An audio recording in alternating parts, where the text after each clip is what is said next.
Ine zina langa ndine Jackjo, ndipo pa nthawi zino tizaona ma numbers kapena kuti kupenda muchinyanja kuyambira pa namba yoyamba kapena kufikiza pa 10. Pa chizungu timakamba ti 1 up to 10. Pa chinyanja timakamba kupenda paka mozi mpaka pa 10. Ndiye tione tizayamba first ndika nyimbo aka. Muli bwanji lelo, muli bwanji lelo, bwino, muli bwanji lelo, muli bwanji lelo, muli bwanji lelo, muli bwanji lelo, muli bwanji lelo, muli bwanji lelo, mwauka bwanji, mwauka bwanji, mwauka. Okay, sikomo kwambiri. Phunziro lathu la lero tizakamba pali kuverenga muchinyanja kapena kuti kupenda muchinyanja manambala yathu kuchoka paka mozi kufikiza pa 10 kapena muchizungu timakamba kuti 1 up to 10. So tione maphunziro yathu ya lero momwe tizankhalira. Tizayamba ndi namba yoyamba. Muchinyanja aka ndi kamozi. Muchinyanja aka ndi kamozi. Yamene tikamba kuti 1. Tuviri kapena kuti 2.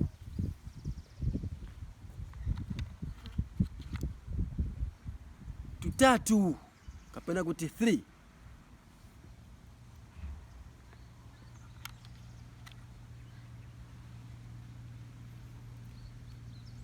Hii namba yatu ndiye timakamba kuti kanayi kapena kuti 4.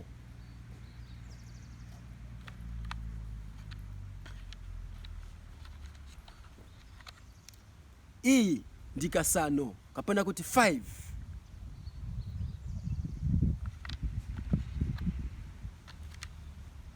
Pa chizungu tikatenga 5 na kamo tikatenga 5 with 1 imakamba ti 6, but muchinyanja tikamba kuti kasano ndika mozi.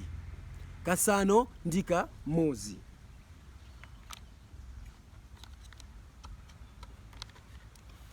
Kasano nditu ndituviri. Kasano ndituviri, which is 7 pa chizungu.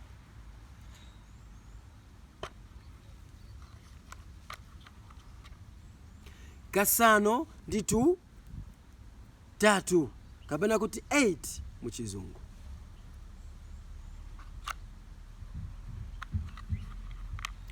Kasano ndika 9 kapena kuti 9 pa chizungu.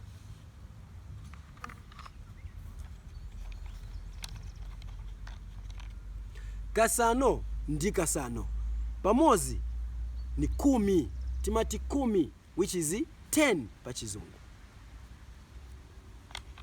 Ndipo tikali kuyanganisisa bwinobwino pa nthawi zino taona pali kupenda kwathu, ndipo tikachoka pa kupenda kwathu tizaona futi zina.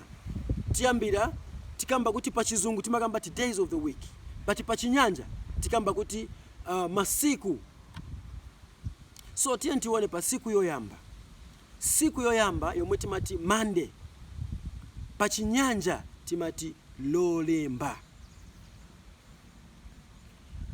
Tuesday pa chizungu, pa chinyanja timakamba kuti Lachiwiri. Wednesday pa chizungu, pa chinyanja timati Lachitatu. Lachitatu monga momwe takamba kale kuti Lachitatu. Thursday pa chizungu, pa chinyanja timakamba kuti Lachinayi. Then tikafikanso pena pamene timakamba kuti pa Saturday pa chizungu, muchinyanja ni Lachiwelu. Sunday pa chizungu, pa chinyanja la Mulungu. Zikomo kwambiri mwakoma nonse, tenti kumane kumbali ina.